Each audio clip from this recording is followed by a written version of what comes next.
dices ser hijo de Dios, dime dónde están tus frutos, la paciencia, la benignidad, el amor y la bondad. Tú que dices Cristo vive en mí y nos lleva hacia la cruz.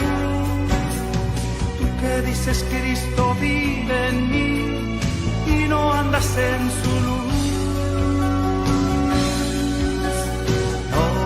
No te engañes, pídele perdón.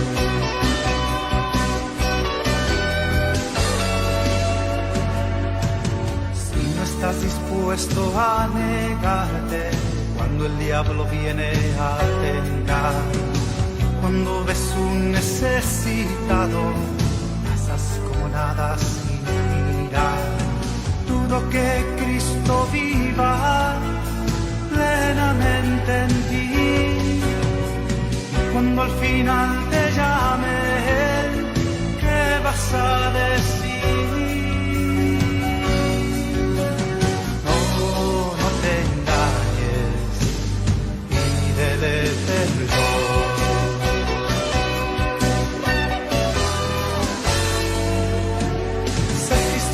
Algo más que elevar las manos y cantar. Ser cristiano es algo más que decir gloria al Señor, Señor. Es algo más, es mucho más, es algo más, es mucho más.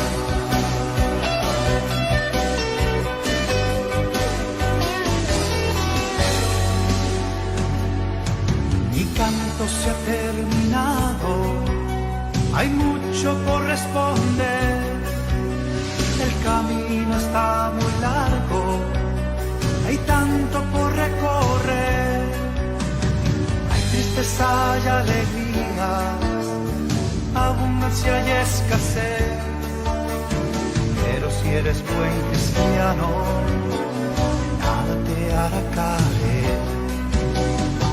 Pero si eres buen cristiano, no te hará caer.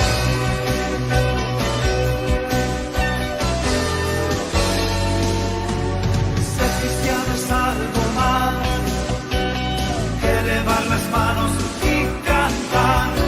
Ser cristiano es algo más que decir gloria al Señor, Señor. Es algo más.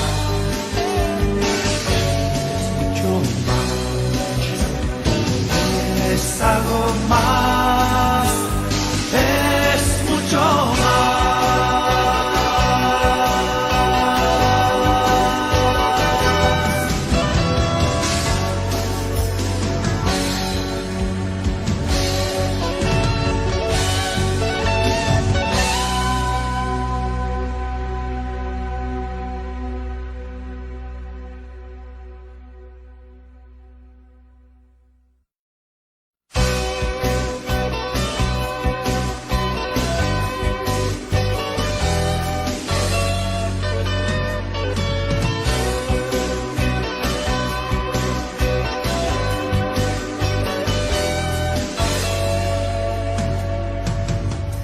Dices ser hijo de Dios, dime dónde están tus frutos, la paciencia, la benignidad, el amor y la bondad.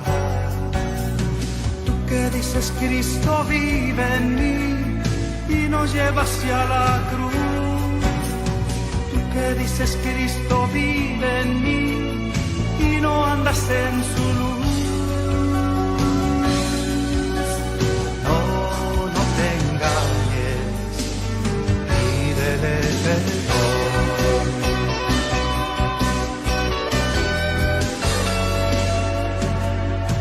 Si no estás dispuesto a negarte cuando el diablo viene a tentar, cuando ves un necesitado, pasas como nada sin mirar.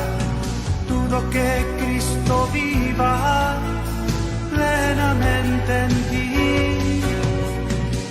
cuando al final te llame, ¿qué vas a decir? No te engañes, pídele perdón.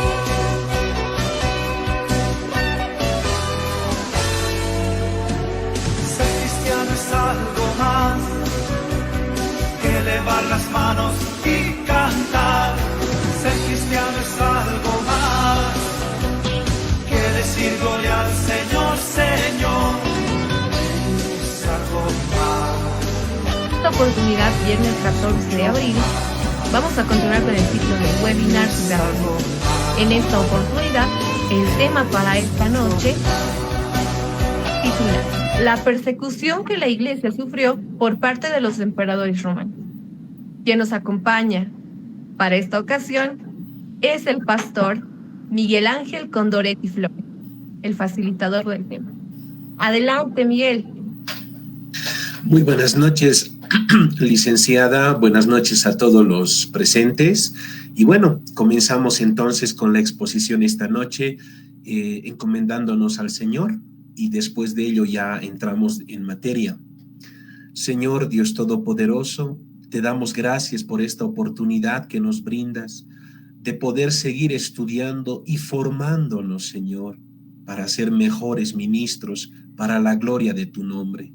En tus manos encomendamos este momento y rogándote siempre la iluminación de tu Santo Espíritu. Amén. Bueno, una vez más, muy buenas noches, hermanos, a todos los que ya están presentes. Esta noche voy a exponer bajo el siguiente título una parte de la historia de la Iglesia que tiene que ver con la persecución que ésta sufrió. El título que le puse es La persecución a la Iglesia por Nerón, Domiciano y Trajano. A manera de introducción, el historiador, teólogo y escritor Justo González dice: desde sus inicios, la fe cristiana no fue cosa fácil ni sencilla. Prácticamente nosotros podemos ver desde el libro de los Hechos de los Apóstoles la iglesia siendo perseguida. Hallamos en el capítulo 7 el martirio de Esteban, y en el capítulo 8, verso 1 al 3, encontraremos que en ese día en el cual Esteban fue martirizado, la iglesia sufrió una gran persecución. A lo largo de los siguientes capítulos del libro de los Hechos de los Apóstoles, valga la redundancia, vamos a poder observar a Pablo siendo perseguido. Por eso, Justo González dice, ¿no? Desde sus inicios, la fe cristiana no fue cosa fácil ni sencilla. Después de que la iglesia inicialmente fue hostigada y de alguna manera perseguida por los judíos, las persecuciones más cruentas van a iniciar por parte del Imperio Romano. A eso el clérigo de la iglesia episcopal metodista Jesse Lyman Hurtbut dice: el hecho más relevante en la historia de la iglesia en los siglos segundo y tercero fue la persecución que los emperadores romanos desplegaron contra el cristianismo. A esto podríamos decir que, cierto, durante el siglo segundo y el siglo tercero, la iglesia va a sufrir 8 grandes persecuciones a la cabeza de ciertos emperadores romanos. Pero ya desde mediados del primer siglo, la iglesia va a tener que experimentar 2 grandes persecuciones. En el siguiente cuadro, a grandes rasgos, podemos ver enumerada las 10 grandes persecuciones. La primera fue la persecución de Nerón entre el año 64 al 68, la segunda la persecución de Domiciano entre el 81 al 96, la tercera persecución a la cabeza de Trajano entre el año 109 al 111, la cuarta persecución a la cabeza de Marco Aurelio entre el año 161 al 180, la quinta persecución a través de Septimio Severo entre el año 202 al 210. Luego tenemos la sexta persecución a la cabeza de Maximino en el año 235. Todos ellos son emperadores romanos. La séptima persecución es la persecución a la cabeza de Decio entre el año 250 al 251, la octava persecución a través de Valerio entre el año 256 al 259, la novena persecución a la cabeza de Aureliano en el 274 y la décima persecución, que según los historiadores fue la más larga y la más cruenta, la persecución a la cabeza de Diocleciano, conocido también como la Gran Persecución, que fue entre el año 303 al 313. Por lo vasto que es el tema y por el espacio corto que tenemos en cuanto a tiempo, me voy a enfocar en este webinar teniendo la esperanza de poder compartir en otra oportunidad lo que continúa con respecto a esta historia. Me voy a enfocar en las primeras 3 persecuciones. Las primeras 2 persecuciones se registran en el primer siglo, la persecución de Nerón a la iglesia y la persecución de Domiciano, por supuesto, a la iglesia. Y también entraremos al segundo siglo, al principio del segundo siglo, para conocer la persecución del emperador Trajano. Iniciemos entonces con Nerón. La persecución de Nerón fue entre el año 64 al 68. Ya para este tiempo la fe cristiana se había extendido a lo largo y a lo ancho del Imperio Romano, como se puede notar en las epístolas. Ya para este tiempo el apóstol Pablo había realizado sus viajes misioneros, sus 3 viajes misioneros. Para esta época los cristianos eran impopulares y se pensaba, según historiadores, que los cristianos odiaban a la humanidad porque se abstenían de participar en obras teatrales, se abstenían de enlistarse en el ejército, se abstenían de cierto tipo de letras, se abstenían de los deportes. ¿Por qué? Porque todas estas cosas estaban ligadas en ese tiempo a los cultos paganos. Pero la persecución comenzará aproximadamente en el año 64, porque ¿qué ocurre en el 64? Entre la noche del 18 y el día y parte de la noche del 19 de julio del año 64, Roma sufrirá un gran incendio. De las 14 zonas, podríamos decir, 4 fueron quemadas, fueron devastadas por el fuego. De acuerdo a los historiadores, la gente empezó a sospechar del mismo Nerón que él había sido el ocasionador de este incendio, porque él quería crear una nueva ciudad en base o teniendo como base la ciudad de Roma. Él quería crear una ciudad a la que denominaría Nerópolis, ¿no? Poniendo su nombre por delante, la ciudad de Nerón significaría. Se dice también que cuando la gente estaba escapando y algunos estaban intentando apagar el fuego, habían personas que impedían que este fuego sea apagado. Todo esto le llevó a pensar a las personas, a los ciudadanos de Roma en el 64 después de Cristo, que Nerón era el causante de esto. Algunos historiadores también lo registran a Nerón cantando como un loco o recitando como un loco la canción o el poema que tiene que ver con la caída de Troya. Todo esto levantó sospechas en la ciudadanía y empezaron a acusar a Nerón como el que ha ocasionado este gran incendio donde hubo muchas pérdidas humanas y pérdidas materiales. Nerón, para zafarse de este punto, acusó a los cristianos, que ya para ese tiempo, como dijimos, estaban mal vistos porque ellos eran impopulares, no querían participar en varias cosas. Es más, ellos rechazaban la adoración a otros dioses que no sea el Dios de la Biblia o el Dios de las Escrituras. Entonces, Nerón acusó a los cristianos. dijo que ellos habían sido los causantes de este incendio y desató una persecución. La persecución que desató Nerón no fue a lo largo y a lo ancho de todo el Imperio Romano, sino que esta persecución se centró en la ciudad de Roma específicamente.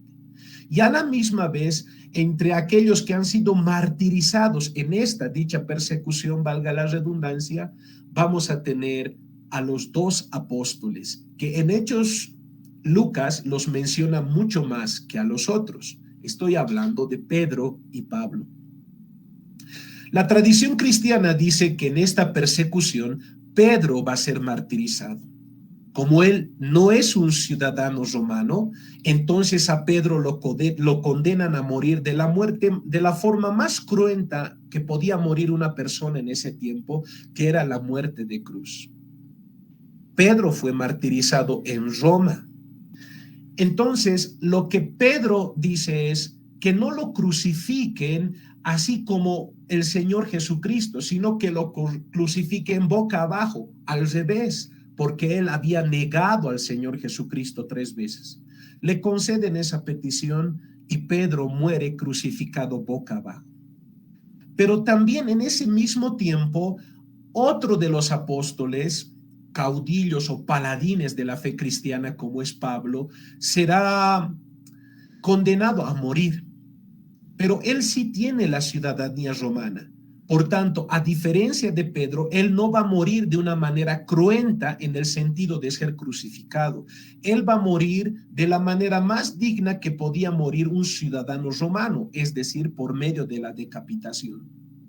Después de sacarlo del calabozo conocido como la prisión mamertina, a Pablo le cortarán la cabeza. Todo esto en la persecución bajo Nerón. Con respecto a la persecución de Nerón entre el año 64 al 68, el político e historiador Publio Cornelio Tácito escribe que aquellos cristianos que fueron perseguidos en la ciudad de Roma, leo, dice, se les vistió en pieles de bestias para que los perros los mataran a dentelladas. Es decir, se les puso piel de animales que habían sido muertos recientemente, que todavía contenían sangre, para que los perros hambrientos, comúnmente les hacían hambrear tanto a los perros y a los leones, alrededor de 6-7 días no comían. Entonces, cuando ellos olían sangre o carne, iban locos a devorar. Y a los cristianos en esta persecución se les envolvía con pieles de animales muertos para que los perros los puedan devorar. Publio Cornelio Tácito también dice, otros fueron crucificados y a otros se les prendió fuego al caer la noche para que la iluminara. Nerón, este emperador enloquecido de poder, lo que hacía es que para que sus jardines sean iluminados, amarraban en postes a los cristianos y les prendían fuego para que sus jardines sean iluminados. Esa fue la primera gran persecución que el cristianismo sufrió en el primer siglo. Luego viene la persecución de Domiciano. Esta persecución fue entre el año 81 al 96 después de Cristo. No sé. Como ustedes se dan cuenta, cuando hablamos del periodo en el cual la iglesia fue perseguida, tenemos que tomar en cuenta lo siguiente.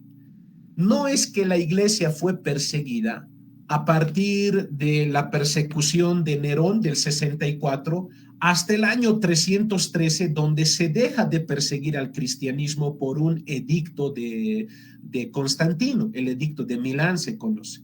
No es que desde el 64 al 313 no se detuvo y la iglesia no tuvo en ningún momento paz, sino que fue pura persecución. No. Hubieron periodos donde la iglesia tenía paz o una relativa paz y hubieron periodos donde la iglesia fue perseguida. Hubieron periodos donde la iglesia era perseguida en una región, pero en otra no. Bueno, después de haber mencionado esto, continuamos. La persecución de Domiciano, como les había mencionado, La historia la registra entre el año 81 al 96 después de Cristo. El 81, Domiciano empezó a perseguir inicialmente a los judíos, pero también a los cristianos, porque para ese tiempo los emperadores romanos todavía no tenían una idea clara entre el judaísmo y el cristianismo, porque pensaban que era lo mismo. ¿Por qué los persigue a los judíos y después a los cristianos? Bueno, porque para este tiempo el segundo templo ya fue destruido. Y los ciudadanos de Roma, que eran judíos, pero que habían nacido fuera de Israel, solían mandar, vamos a decir para que se comprenda así, ofrendas para el templo, solían enviar sus ofrendas. Pero como ya no había templo, entonces estas ofrendas ya no se enviaban a Jerusalén. El emperador Domiciano quería que lo depositen a las cajas del imperio. ¿Para qué? Bueno, para sus gastos que ellos tenían, los emperadores tenían, el ejército tenía, pero también para la manutención de los templos paganos. Los judíos, por supuesto, no estaban de acuerdo con esto, ni tampoco los cristianos. Por esa razón, el 81 se comenzó con una persecución. Se empezó a perseguir a judíos y a cristianos por rehusarse a ofrendar en las arcas del imperio. La persecución se desató en la ciudad de Roma y el Asia Menor. Por eso es que muchos estudiosos del Apocalipsis indican que el Apocalipsis habría sido escrito entre el año 95 y 100, durante la persecución de Domiciano. Y justamente la carta de Apocalipsis, o el libro de Apocalipsis, porque está escrito de manera epistolar, por eso digo carta también, tiene una estructura epistolar, fue enviado a las comunidades cristianas en Asia Menor. Entonces, esta persecución, a la diferencia de la persecución de Nerón, no solamente ya fue a los ciudadanos de Roma, sino que también a los habitantes de Asia Menor. Los cristianos eran acusados de ateos. Algunos dirán, pero ¿por qué de ateos? Bueno, nosotros entendemos ese término en la actualidad, ateo, de una persona que no cree en Dios, de una persona que no cree en Dios. Pero ese término ateos también se les aplicó a los cristianos, porque entendamos que la sociedad romana era una sociedad politeísta. El término politeísmo o politeísta significa varios dioses. Polis, varios, teos es Dios. Entonces, la sociedad romana tenía un Dios para cada cosa, solamente para ejemplificar: el Dios del trueno, el Dios de la lluvia, el Dios del mar, el Dios de esto, el Dios del otro, etcétera, etcétera. Pero los cristianos aparecen en escenario diciendo que todos estos son dioses falsos y que hay un solo Dios verdadero. Por esta razón, se usaba el término ateos para referirse a los cristianos, y se les acusaba de ateos. Se les acusaba a los cristianos de cualquier cosa, como por ejemplo, si había una sequía, era culpa de los cristianos; había una inundación, culpa de los cristianos; había una peste, culpa de los cristianos; había un terremoto, culpa de los cristianos. Y alguien dirá, ¿por qué? Porque en el pensamiento del ciudadano romano o del imperio romano en general, era que a causa de que los cristianos hacían de que varias personas abandonen la adoración a otros dioses, a sus dioses, a los dioses falsos para nosotros, estos dioses se enojaban y mandaban sequías, granizos, lluvias intensas, riadas, terremotos, pestes, plagas, y todo eso era por culpa de los cristianos. Los cristianos eran culpables de ello. Todas estas cosas Domiciano las aprovechó para perseguir de manera cruenta al cristianismo. Es en esta persecución que el apóstol Juan va a ser deportado a la isla de Patmos. Se dice, o la tradición cristiana menciona, que el apóstol Juan inicialmente tenía que morir y ser martirizado en una olla de aceite hirviendo. Metieron a Juan a una olla de aceite hirviendo, pero no le causó ningún daño. Milagrosamente su vida fue preservada. Por temor, fue enviado a una isla, fue deportado a una isla que era una prisión, como lo fue Alcatraz o Guantánamo, por ejemplo, ¿no? Entonces fue llevado a una prisión a realizar trabajos forzados a pesar de su avanzada edad. Y es en ese lugar que la mayoría de los estudiosos de Apocalipsis dicen que escribió el libro de Apocalipsis en esa fecha. En este periodo de tiempo, también Timoteo, el célebre discípulo del apóstol Pablo, va a ser martirizado en la ciudad de Éfeso. Timoteo va a ser linchado por una turba y como producto de la golpiza va a morir unos días más tarde.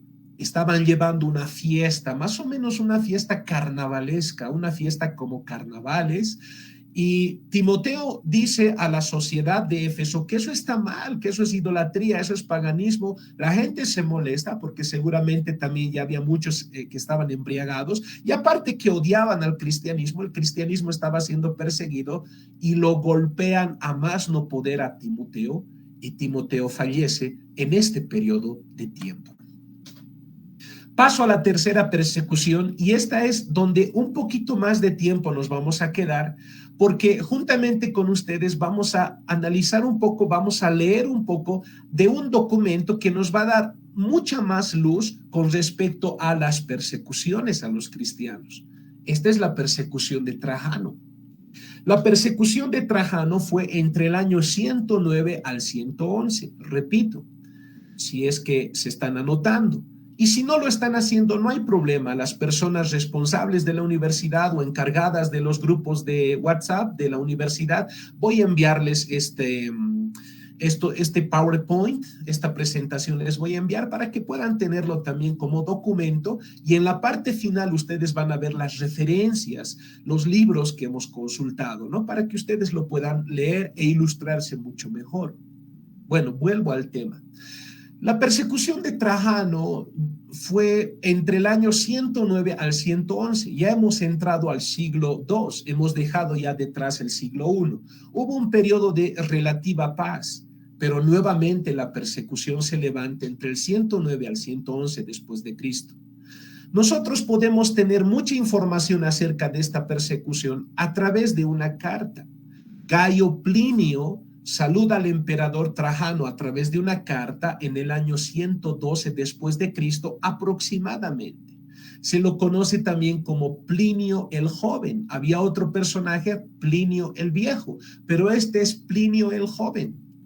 Y este es un hombre de autoridad que le va a preguntar algunas cosas al emperador Trajano, para lo cual voy a dar lectura y si ustedes pueden seguirme con su lectura a través de las pantallas de sus dispositivos, bueno, sería genial. Dice, jamás he participado en los procesos contra los cristianos. Por ello desconozco que suele castigarse o perseguirse y hasta qué punto. Si acaso se hace alguna distinción de edad o por tiernos que sean, en nada difieren de los más robustos. Si hay perdón para el arrepentimiento o si el que fue completamente cristiano no obtiene alguna ventaja al haber dejado de serlo. Si se castiga el mero hecho de llamarse cristiano en caso de que no se haya cometido delitos o si se castigan los delitos asociados a tal nombre. Está comenzando su carta preguntando qué es lo que tiene que hacer él. Él ya ha tenido la oportunidad de juzgar a algunos cristianos, pero son tantos los cristianos que, bueno, seguramente le asaltaron ciertas dudas en la cabeza si está haciendo bien o si está haciendo mal. Entonces le va a preguntar a Trajano. La imagen que ustedes están viendo es del emperador Trajano. Continúo. Entre tanto, dice Plinio el Joven, esta es la norma que he seguido para con aquellos que hasta mí han sido traídos como cristianos. Ahora nos va a contar qué es lo que ha hecho en esa región, en Bitinia, hasta donde recuerdo Plinio el Joven. Dice, a ellos mismos les pregunté si eran o no cristianos. Entonces, iniciaba con una pregunta. El juicio iniciaba con una pregunta. ¿Son o no son cristianos?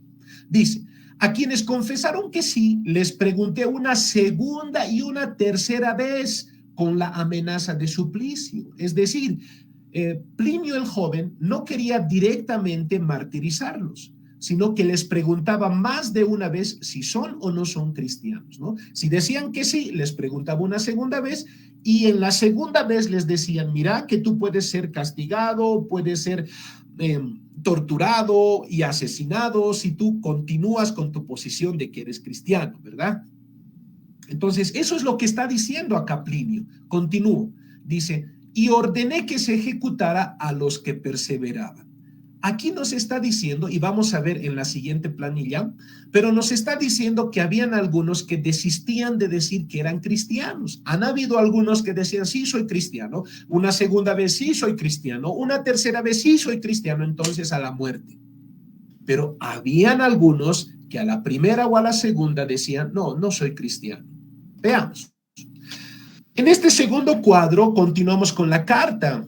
Gayo Plinio saluda al emperador Trajano en el 112 después de Cristo y dice, quienes negaban que eran cristianos o que lo hubieran sido, una vez que por medio de una fórmula mía imploraron a los dioses y suplicaron con incienso, y vino a una imagen tuya que me había ordenado colocar para este cometido, junto a unas figuras de los dioses, y una vez que además blasfemaron contra Cristo, cosas que dicen que no pueden hacer, obligados a hacer quienes en verdad son cristianos, consideré que podía dejarlos libres. Aquí voy a hacer una pausa.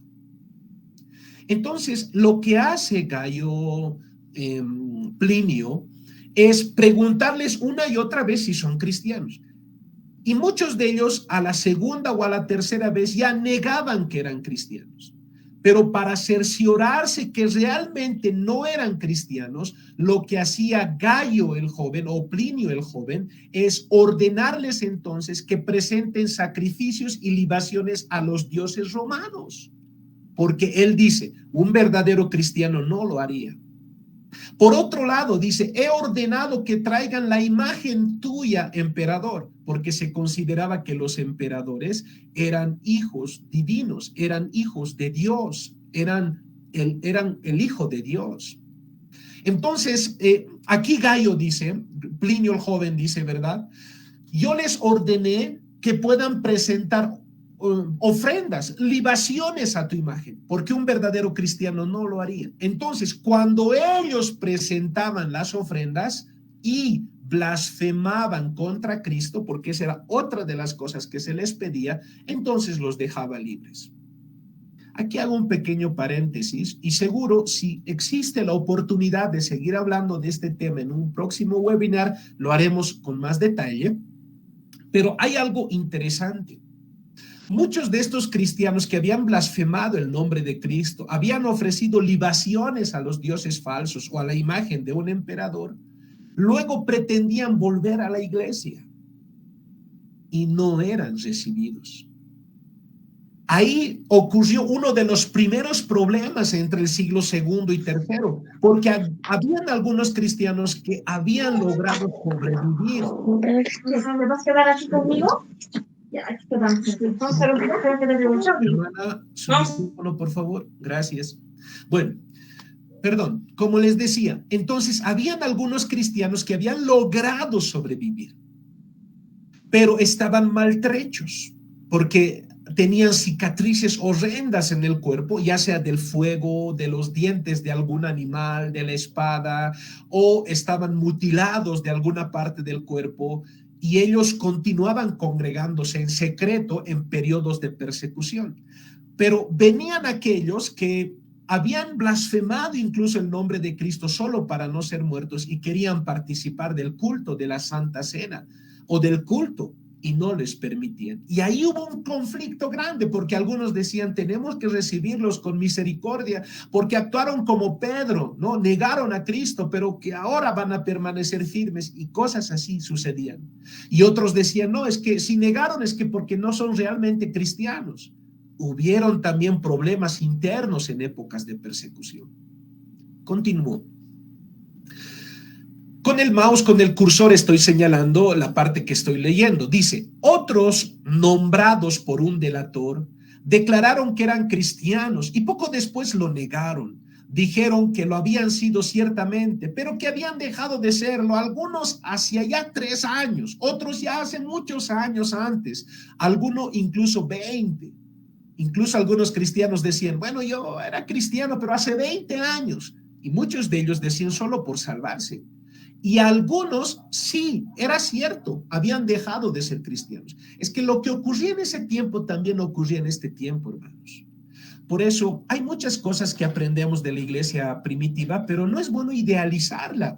¿Por qué? Porque los mismos problemas que tenemos ahora también los tenían los hermanos en la iglesia primitiva. Una de ellas, hay gente que viene a la iglesia por un tiempo y finalmente se vuelve a las cosas que antes hacía o a su vida pasada. Lo mismo sucedía en este tiempo. Luego dice: asimismo, todos ellos adoraron una imagen tuya y las figuras de los dioses y además blasfemaron contra Cristo. Ahora, otra cosita. David Potter, historiador, filólogo clásico y profesor universitario en los Estados Unidos, dice: algunos cristianos encontraron la forma de salir de eso, de sacrificar a los demonios, es decir, a las imágenes, al emperador. ¿De qué manera? Pagaban sobornos para obtener el certificado del sacrificio sin hacerlo. Ahora, antes de poder caer con todo el peso de nuestro juicio y crítica, pongámonos a pensar, muchos cristianos, cuando se pidió por un corto tiempo de que tengan el carnet de vacuna aquí en Bolivia, muchos cristianos se hicieron imprimir o con un amigo o con alguna persona, pero realmente no se pusieron la vacuna por algunas ideas que tienen o por una convicción que ellos tienen, pero para poder entrar al banco te pedían ese carnet. Y muchos encontraron personas o amigos o doctores que les extendían ese carnet sin haberse hecho vacunar. Entonces, antes de caer con todo el rigor del juicio, también nos pondremos a pensar que muchas cosas que suceden en la actualidad sucedían en el pasado. Con esto no estoy diciendo si está bien o está mal. Esta no es una prédica, no es una enseñanza, es una exposición académica de la historia de la iglesia. Vuelvo entonces al tema. Este profesor de historia, David Potter, dice: algunos cristianos encontraron la forma de salir de eso, es decir, de ofrecer sacrificios. Pagaban soborno para obtener el certificado del sacrificio sin hacerlo. Continuamos y volvemos a la carta de Gallo. Dice: hay mucha gente, en efecto, de todas las edades, de todas las condiciones y de ambos sexos incluso, que son llamados a juicio y seguirán siendo llamados, y el contagio de esta superstición no se ha extendido tan solo por las ciudades, sino también por las aldeas y los campos. Aún así, parece que puede detenerse y corregirse.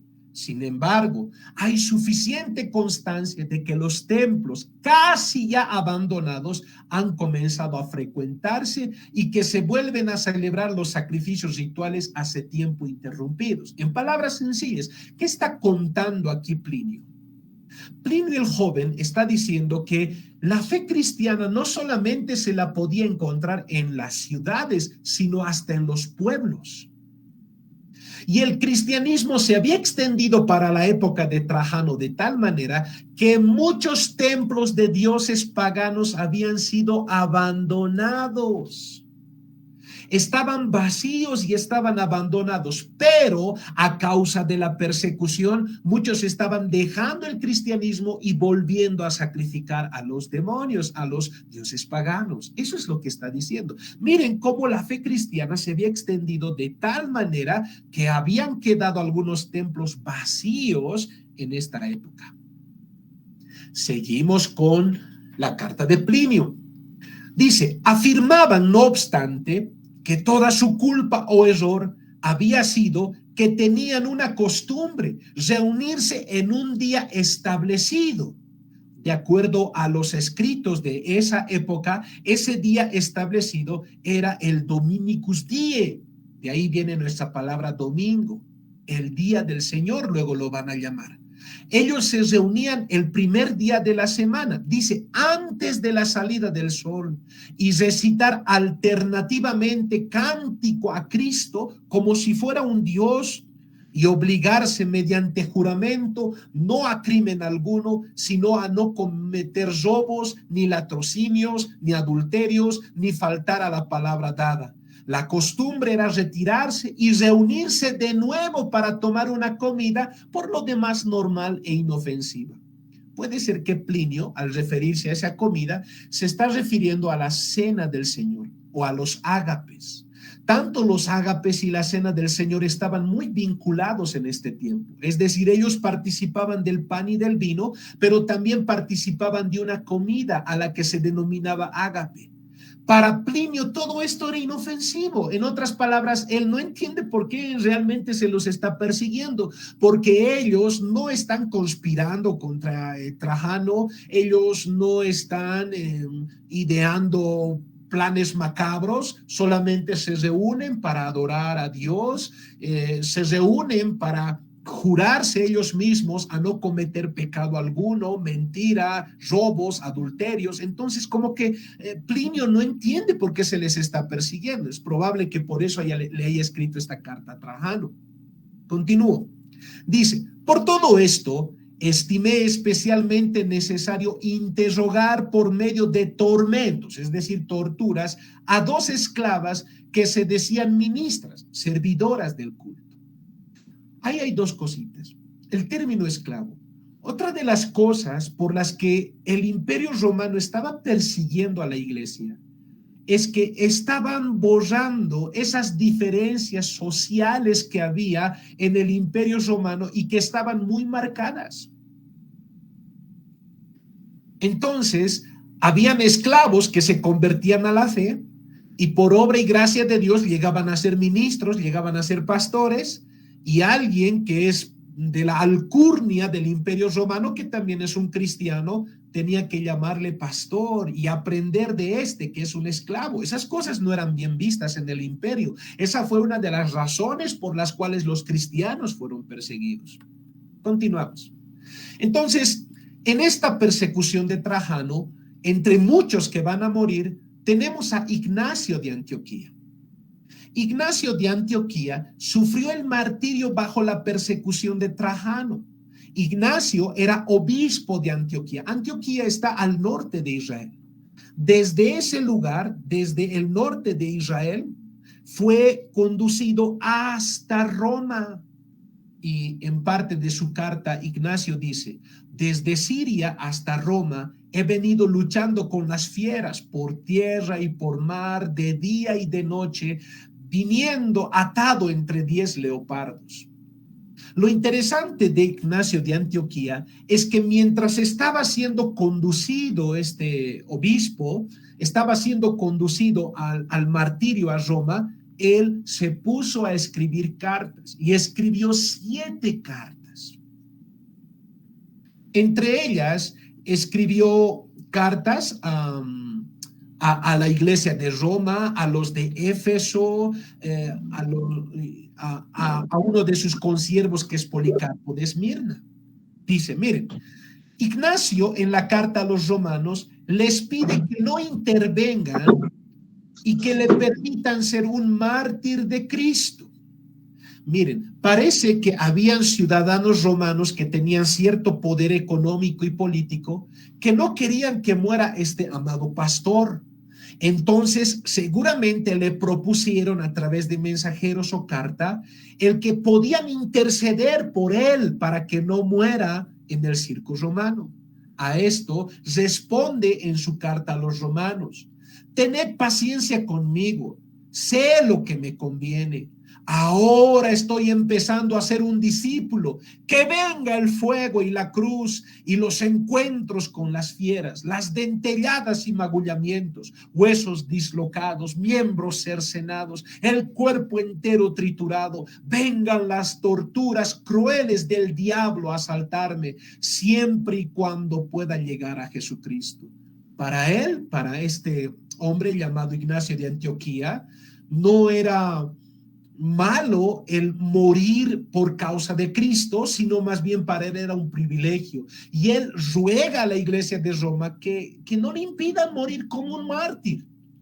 Y el dibujito que ustedes pueden ver ahí está siendo devorado por perros de ese tiempo y por leones. Y así murió en el circo romano.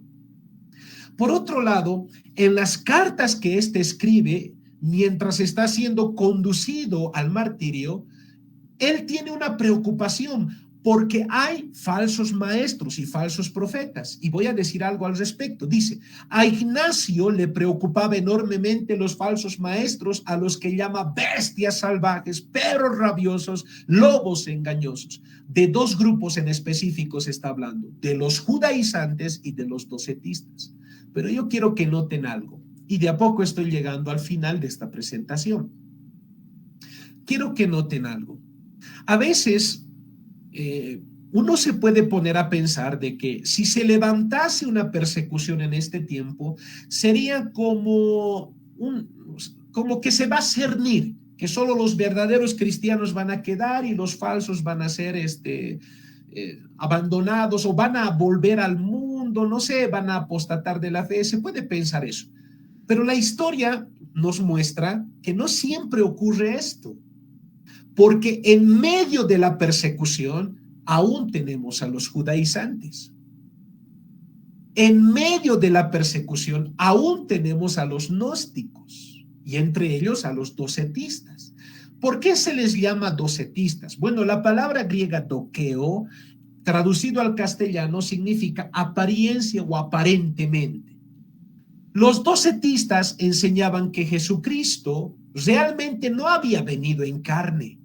Era más o menos como un espíritu, como un holograma, pero realmente en carne no. Y otras enseñanzas más como estas. Entonces, mientras él está siendo conducido al suplicio, él está escribiendo algunas cartas a las iglesias para que se cuiden de las enseñanzas de los judaizantes y de los docetistas. Por tanto, en medio de persecución, igual pueden haber falsos maestros y falsos profetas. Más adelante vamos a tener a los montanistas. Me estoy adelantando demasiado, pero para los montanistas, ellos buscaban ser martirizados. No escapaban, ellos se entregaban para el martirio. Pero los montanistas son considerados como herejes.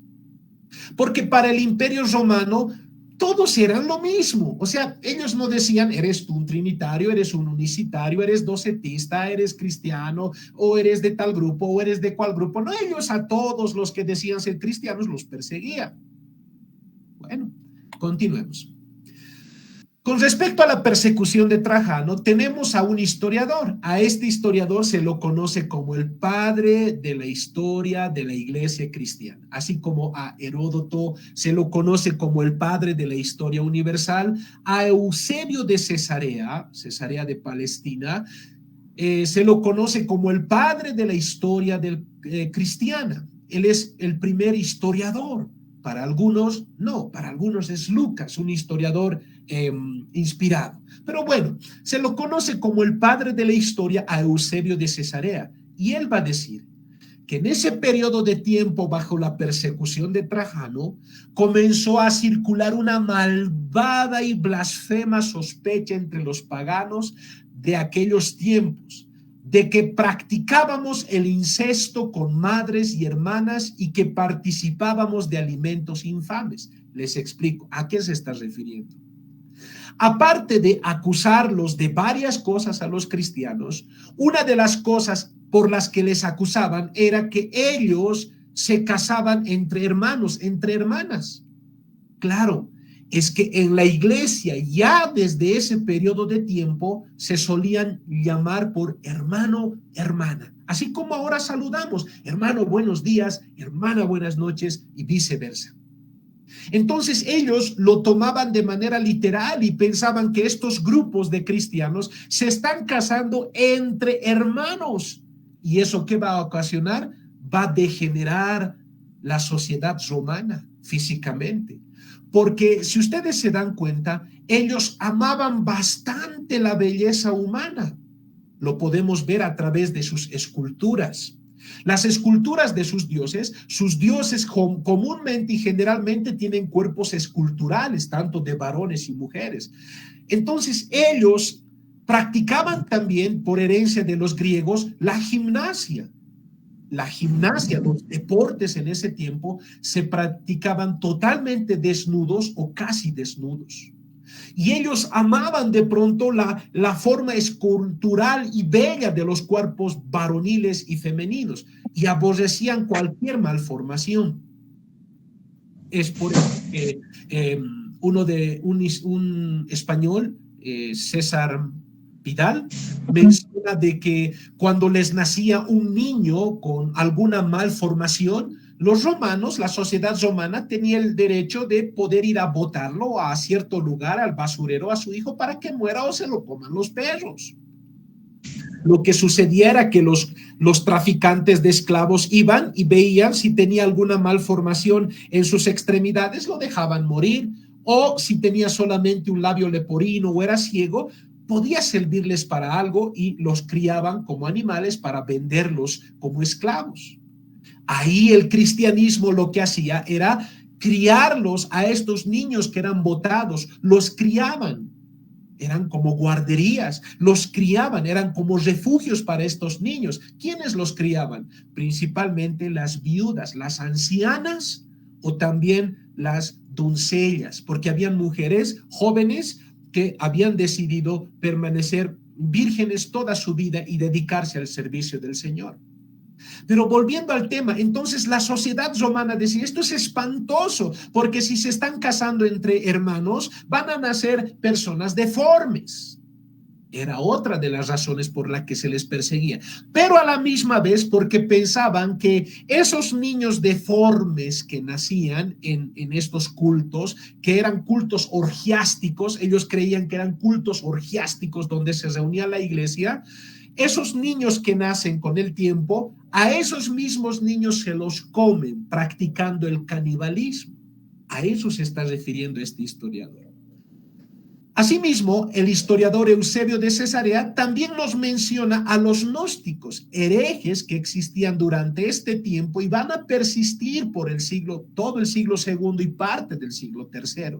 Vuelvo a repetir, si pensamos que a causa de la persecución solamente habían cristianos fieles a las escrituras, nos equivocamos. La historia nos muestra que aún había herejes, aún en medio de la persecución. Y los emperadores romanos, tanto aquellos que son herejes y cristianos ortodoxos, los perseguían por igual, o los mataban o los martirizaban por igual. Se dice que en las prisiones y en los calabozos, los cristianos de fe bíblica se apartaban de aquellos que eran considerados herejes y no querían morir con ellos y solicitaban que los martiricen no con ellos, no juntamente con ellos.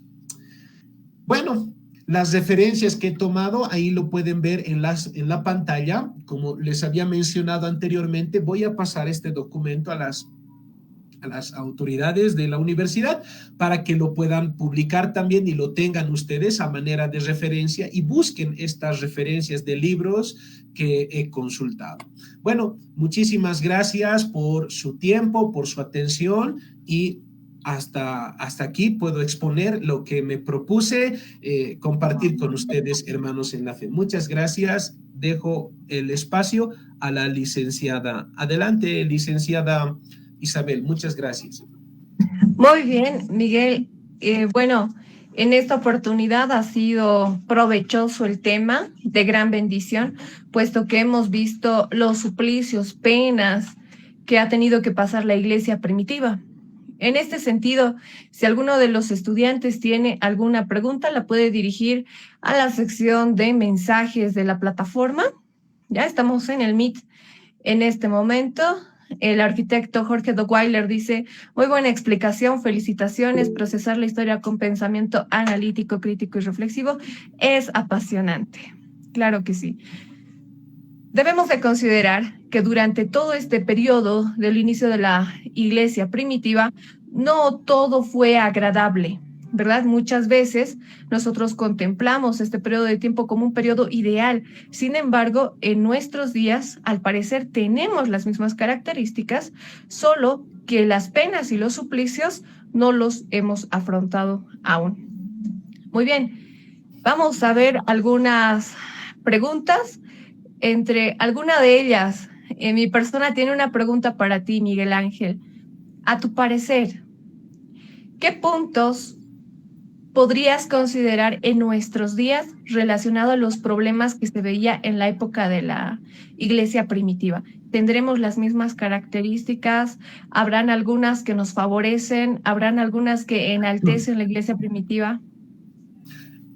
Participando en un seminario y en una conferencia, los expositores decían que estamos viviendo el resurgimiento de un nuevo paganismo, lo denominan el neopaganismo, que tiene los mismos elementos del Imperio Romano, que nada raro que se desate una persecución, ya sea semejante a esta o no, en un futuro próximo. No lo sabemos, no podemos especular.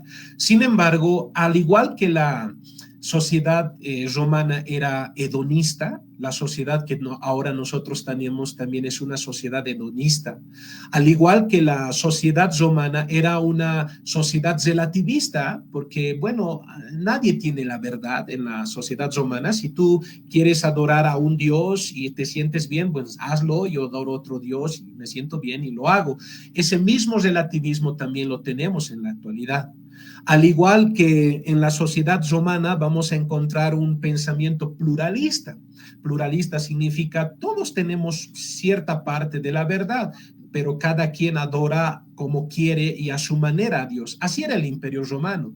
No tenía problemas el Imperio Romano hasta la aparición del cristianismo, porque mientras extendía sus territorios, llegaba a un lugar donde tenían un dios distinto, pero aceptaban a sus dioses romanos y al emperador. No había problemas, pero cuando el cristianismo se levanta en contra de eso y les dice no, ahí comienzan también los problemas. La sociedad que nosotros vivimos en la actualidad también es una sociedad pluralista, es decir, tú crees en lo tuyo, yo en lo mío, no te metas en lo mío ni yo me meto en lo tuyo. Y guay si te metes, ¿no? Bueno, estoy usando un término popular. Por otro lado, podríamos decir que era una sociedad altamente humanista. Significa que aún sus dioses tenían imágenes humanas, comportamientos como de los hombres. Vamos a ver en su mitología, en la mitología griega sobre todo, dioses borrachos, dioses con pasiones humanas, o sea, todo, el centro era el hombre. Ahora vivimos también en una sociedad altamente humanista. Entonces, nada raro que de aquí a un tiempo pueda ser que seamos perseguidos aquí en Bolivia, porque en algunas partes del mundo sí son perseguidos por estas o por otras razones, ¿no? Bueno, creo que es un tema el que me pregunta realmente apasionante, que quizás hay que hablarlo más, analizarlo más, pero por el momento ese sería mi análisis, licenciada. Muy bien, muchas gracias, Miguel Ángel. Tengo una pregunta que es formulada por Johnny Javier Illa, y esta dice: las puertas del infierno no prevalecerán contra la iglesia. ¿Se puede relacionar ese texto con el hecho de la terrible caída del Imperio Romano? Muchísimas gracias por la pregunta, la participación y ese pasaje bíblico precioso para nosotros y esperanzador. Sí, yo creo que sí, y es un tema que también lo propuse a la universidad. Quizá en su momento vamos a poder hablar de ese tema, hablar de Constantino, porque para algunos Constantino es el gestor de la Iglesia Católica, el originador de una abominación como es el catolicismo, y para otros es un avivamiento que se sufrió en ese tiempo, ¿no? Pero el cristianismo tiene que ver con la caída del Imperio Romano, es probable, aunque hay otros factores más, no solamente eso, pero hay otros factores más. Pero finalmente es cierto, en el 476 el Imperio Romano de Occidente cae, pero el cristianismo no. El cristianismo sigue vigente hasta nuestro tiempo, el cristianismo sigue vigente. Saliéndome un poquito de esto, ¿no? Y entrando al tema de la escatología. En cuanto a la escatología, existen posturas escatológicas con una visión de la iglesia, y por ejemplo, el premilenialismo histórico menciona que sí debemos esperar una persecución antes del retorno de Cristo. El premilenialismo dispensacional nos menciona también que van a haber ciertas persecuciones antes del arrebatamiento de la iglesia, y después del arrebatamiento de la iglesia, a los que se quedaron, las persecuciones serán mucho más cruentas, nada comparables con lo que ya se vio en el pasado. Eso el premilenialismo dispensacional. El amilenialismo considera igual que es muy probable que se desaten persecuciones a la iglesia. Y el postmilenialismo indica que sí, es probable que se desaten persecuciones a la iglesia, pero finalmente, de acuerdo al pasaje que cita el hermano, la fe cristiana va a triunfar, a tal punto que llegará un día donde las naciones reconocerán a Cristo como Señor y el Dios verdadero. Bueno, hasta ahí nomás voy a responder, si no nos vamos a extender mucho más. Gracias por la pregunta. Tenemos la siguiente pregunta. Muchas gracias, Miguel. Esta siguiente dice: en nuestros tiempos, de igual manera, la Iglesia es objeto de persecución y el destino de sus perseguidores será por ello igual que el Imperio Romano. Vuelvo a responder con lo mismo que respondí anteriormente. Sí, el postmilenialismo indica que serán quebrantados, igual que el Imperio Romano, ¿no? Las otras posturas escatológicas mencionan que igual serán castigados y beberán la ira de Dios por causa de haber perseguido al pueblo de Dios. Entonces creo que se parecen todos en su respuesta, ¿no? Finalmente, el reino de Cristo triunfará.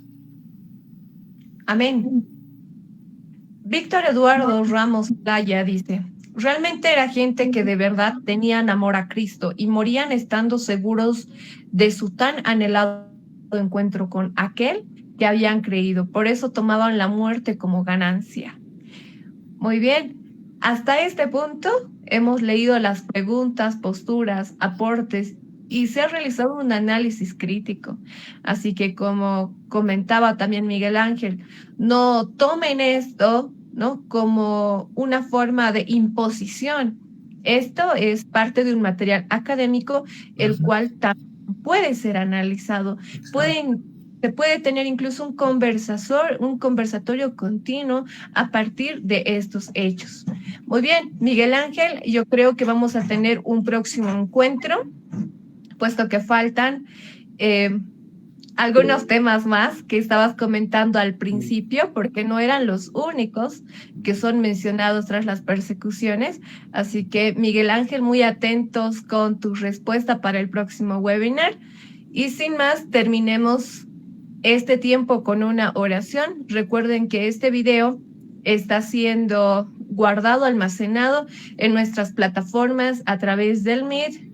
También estamos a través del Facebook Live y en el YouTube, en nuestro canal de Liderazgo Pastoral. Muy bien, Miguel, muchas bendiciones. Por favor, dirígenos en oración.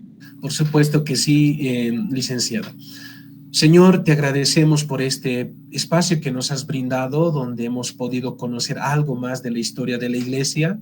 Hay mucha tela por cortar, mucho que decir, mucho por analizar. Sin embargo, te agradecemos por aquello que ya nos estás permitiendo conocer acerca de la historia de la Iglesia. Solamente te doy gracias, Señor, porque tú les has dado la fuerza a muchos de estos cristianos para no negar la fe. Si llegase una persecución, también la misma fuerza y el poder de tu Espíritu nos será concedido para no desfallecer. Y oramos, aprovechamos este momento para orar por la Iglesia que está siendo perseguida en los países islámicos o comunistas, como es el caso de Corea del Norte, y en algunos lugares que quizá no conocemos bien, pero muchos cristianos están siendo hostigados, perseguidos o encarcelados por lo que creen. Dales la fuerza y la fortaleza para no desmayar, como lo hiciste con nuestros hermanos en el pasado. Muchas gracias, Señor, por esta oportunidad en Cristo Jesús. Amén. Amén. Amén. Amén. Muchas gracias, Miguel Ángel. Y con ustedes nos vemos en un próximo webinar. Muchas bendiciones. Tenemos a Mercy, Miriam, Freddy, Osmar, Natividad Maidana, David Bautista, Johnny Javier, Freddy Eulogio, Demetrio Freddy, Natividad Maidana, Víctor Eduardo, Demetrio Freddy, Miriam, Celia Palli, Máximo Ullardo, Beatriz Mónica, Ángel Natán, Gaby Choquehuanca, el arquitecto Jorge Toweiler, Eduardo Espada, Luis Norman, Luciano Hernán, Jorge Choque, Francisco Laura, Candelario Viri, Samuel Flores, Sonia Guadalupe, Freddy Osmar, David Willy Villarreal, Marisol Rocío, Justino Lucas y Vilma Achocalla. Muchas bendiciones. Será en otra próxima oportunidad. Que Dios los bendiga. Muchas gracias, bendiciones. Licenciada, bendiciones, Pastor Miguel. Bendiciones. Bendiciones, licenciada, pastores. Bendiciones, licenciada. Bendiciones, pastores, Dios les bendiga. Bendiciones, muchas gracias, licenciada y Pastor Miguel. Dios la bendiga. Gracias, muchas bendiciones a todos ustedes. Dios lo bendiga, licenciada.